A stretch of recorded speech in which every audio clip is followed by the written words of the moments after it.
Isinisi ng Provincial Government ng Bohol sa Department of Environment and Natural Resources ang pagkakaroon ng resort sa gitna ng Chocolate Hills sa Bohol. Paliwanag ni Attorney Jamie Villamor, Provincial Board Member sa Bohol, ang DNR umano ang naglabas ng resolusyon na nag-aaproba sa konstruksyon at pagtatayo ng The Captain's Peak Resort sa Sagbayan. Sabi ni Villamor, ito'y batay umano sa ginawa rin nilang investigasyon ukol sa nasabing resort.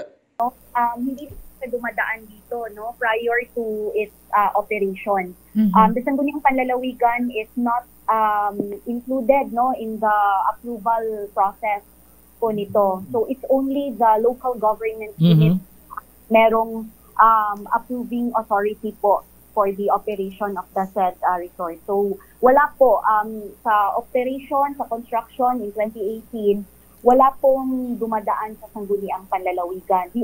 Dumepensa rin ang opisyal at sinabing hindi dumaan sa kanila ang mga papeles ukol sa konstruksyon ng nasabing resort at hindi raw sila kasama sa approval process. Issued the resolution, dalawang resolutions po yun, approving and endorsing the construction and the development of the said resort. So, kinonfirm naman po ng Protected Area Management Board and ng DNR na meron po silang pahintulot to operate, to construct at to operate. Idiniin ni Villamor na nalaman lang nila ang ginawang hakbang ng DNR sa post nito sa social media.